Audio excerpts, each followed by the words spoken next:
अब आते हैं हम अपने लास्ट पड़ाव यानी निर्मला पुतुल की रचना आओ मिलकर बचाएं कविता की ओर।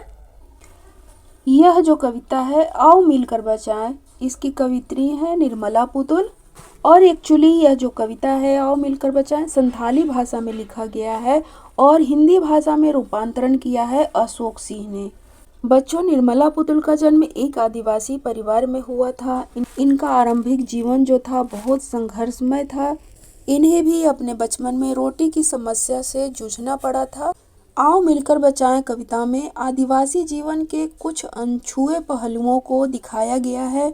यह कविता समाज में उन चीजों को बचाने की बात करती है जिसका होना स्वस्थ सामाजिक प्राकृतिक परिवेश के लिए बहुत जरूरी है। प्रकृति के विनाश और विस्थापन के कारण आज आदिवासी समाज संकट में है, जो कविता का मूल स्वर है। देखते हैं एमसीक्यू में अगला प्रश्न क्या है। कवित्री किस समाज से ताल्लुक रखती हैं? तो कवित्री संथाली समाज से ताल्लुक रखती हैं, संथाली समाज से ताल्लुक रखती हैं। चौथा प्रश्न, कवित्री ने अपनी कविता में किस समाज के नकारात्मक व सकारात्मक पहलुओं को बेबाकी से प्रकट किया है? तो इन्होंने संथाली आदिवासी समाज के सकारात्मक और नकारात्मक दोनों पहलुओं को दिखाया है। सकारात्मक पहलू वो है जो संथाली समाज होता है, बहुत सादगी भरा होता है, भोले होते हैं और ये प्रकृति से जुड़े हुए व्यक्ति होते हैं और कठोर परिश्रमी होते हैं। तो ये तो उनका सकारात्मक पक्ष हो गया। और नकारात्मक पक्ष वो है कि इनमें शिक्षा का अभाव है और जो सामाजिक कुरीतियाँ होती हैं इनमें बहुत ज़्यादा होती हैं और यह जो समाज है शराब की ओर झुकता चला जा रहा है। तो यह इसका नकारात्मक पक्ष है जिसको कवित्री ने बहुत ही अच्छे से दिखाया है। पांचवा प्रश्न है, कवित्री ने किसके जीवन के अनछुए पहलुओं से परिचय कराया है? तो कवित्री ने आदिवासी समाज के अनछुए पहलुओं से परिचय करवाया है हमारा। छठा प्रश्न है, संथाली आदिवासी समाज की भाषा क्या है? तो क्या है इनका भाषा? झारखंडी भाषा है। और झारखंड में भी सिर्फ एक भाषा नहीं बोली जाती है कि जिसको हम झारखंडी नाम से संबोधित करें, वहाँ भी बहुत सारी भाषाएं हैं।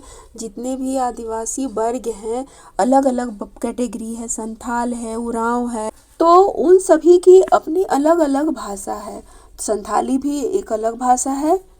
सातवां प्रश्न है, इस कविता की भाषा में कौन सा पन झलकता है? तो झारखंडी पन झलकता है। आठवां प्रश्न है, कवित्री के अनुसार यह कैसा दौर है? तो यह जो दौर है अविश्वास का दौर है। किसी को किसी पर विश्वास नहीं हो रहा है कि कौन हमारे साथ अच्छा कर रहा है। कोई अच्छा करने भी आ रहा है ना, तो जो बुरा करने का एक जो परसेप्शन बना हुआ है कि उसने हमारे साथ बुरा किया, तो जो अच्छा करने भी आ रहा है तो हमारे दिमाग में एक बैठ गया है कि ये हमारे साथ ये भी बुरा ही करेगा। तो विश्वास नहीं हो पा रहा है अच्छे पर भी। नवा प्रश्न है, बस्तियों में नंगी होने से कवित्री का क्या तात्पर्य है? तो नंगी होने से कवित्री का तात्पर्य है वृक्ष विहीन, यानी बिना पेड़ पौधे के। आपको पता होगा कि जो आदिवासी होते हैं वो प्रकृति प्रेमी होते हैं। वो जंगल में रहते हैं और जंगल से ही अपना जीवन यापन करते हैं। तो वो पेड़ पौधे के बिना, जंगल के बिना रह ही नहीं सकते हैं। लेकिन आज क्या है, सरकार ही माफिया बन गई है। जंगल की अंधाधुंध कटाई हो रही है सरकार की देखरेख में। तो बेचारे आदिवासी कहाँ जाएंगे? वृक्ष विहीन हो गए हैं, वे एक तरह से नंगे हो गए हैं। 10वां प्रश्न है, कवित्री को पूरी बस्ती में किस में डूब जाने का डर है? तो शराब के नशे में डूब जाने का डर है।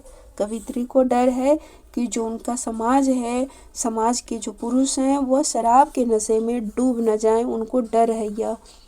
11वां प्रश्न है, नाचने गाने के लिए कैसे आंगन की आवश्यकता है? तो नाचने गाने के लिए खुले आंगन की आवश्यकता है। नाचने के लिए खुला आंगन, गाने के लिए गीत, हंसने के लिए थोड़ी सी खिलखिलाहट, रोने के लिए मुट्ठी भर एकांत। यह आपकी कविता की पंक्तियां हैं जो आपके बुक में है। 12वां प्रश्न है, धनुष की डोरी किसका प्रतीक है? तो धनुष की डोरी शिकार का प्रतीक है। 13वां प्रश्न, कवित्री के अनुसार रोने के लिए क्या चाहिए? तो रोने के लिए मुट्ठी भर एकांत चाहिए। क्या चाहिए? मुट्ठी भर एकांत। जिसमें आप रो सकें। 14वां प्रश्न है, बुड्ढों को किस चीज़ की आवश्यकता है? तो बुड्ढों को शांति की आवश्यकता है। बच्चों के लिए मैदान, पशुओं के लिए हरी हरी घास, बुड्ढों के लिए पहाड़ों की शांति, कि वो कहीं भी अपना पहाड़ पर निकल जाएं और शांति का अनुभव करें। 15वां प्रश्न है, प्रकृति के विनाश और विस्थापन के कारण किसका समाज संकट में है? तो आदिवासियों का समाज संकट में है प्रकृति के विनाश के कारण। 16वां प्रश्न है, आज के युग में एक व्यक्ति दूसरे व्यक्ति पर क्या करने लगा है? तो वह अविश्वास करने लगा है। विश्वास की कमी हो गई है, उसे किसी पर विश्वास नहीं हो रहा है कि कोई उसके साथ अच्छा भी करेगा। 17वां प्रश्न है, कवित्री लोगों से कैसे रहने का आग्रह करती है? तो कवित्री लोगों से मिलजुल कर रहने का आग्रह करती हैं। 18वां प्रश्न है, आदिवासी किस पर निर्भर करते हैं? आदिवासी प्रकृति पर निर्भर करते हैं, जंगल पर, जमीन पर, पहाड़ पर, जल पर।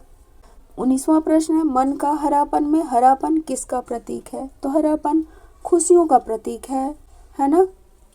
अगला प्रश्न है यानी 20वां प्रश्न है, भीतर की आग किसका प्रतीक है? तो भीतर की आग आदिवासियों के अदम्य साहस, वीरता और ऊर्जा का प्रतीक है।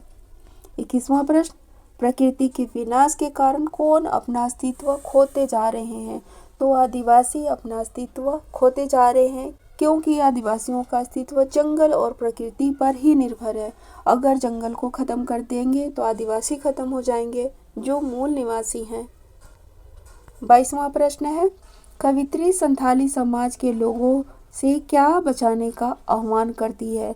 तो संथाली समाज से अपनी संस्कृति को बचाने का आह्वान करती हैं, अपनी संस्कृति को बचाने का आह्वान करती हैं। आओ मिलकर बचाएं। इस दौर में भी बचाने को बहुत कुछ बचा है अब भी हमारे पास, है ना। 23वां प्रश्न है, शहरी संस्कृति के प्रभाव में आकर किन लोगों की दिनचर्या में ठहराव आ गया है? तो झारखंडी लोगों की दिनचर्या में ठहराव आ गया है। ठहराव कैसे आया है, इसका उत्तर आप बता सकते हैं। 24वां प्रश्न है, मिट्टी का क्या गुण है? तो मिट्टी का गुण है सौंधपन। जब बारिश होती है, बारिश की फुहारें पड़ती हैं तो मिट्टी से खुशबू आती है, मिट्टी के सौंधपन की। 25वां प्रश्न है, निर्मलता किसका गुण है? निर्मलता गुण है नदियों का। जंगल की ताजी हवा, नदियों की निर्मलता, पहाड़ों का मौन, गीतों की धुन, मिट्टी का सौंधापन, फसलों की लहलहाहट। तो वीडियो आपको कैसा लगा कमेंट्स करके ज़रूर बताइएगा और इसी तरह से देखते रहिए दापूस लर्निंग को। तो मिलते हैं किसी नए वीडियो में, तब तक अपना ध्यान रखिए। Thank you for watching.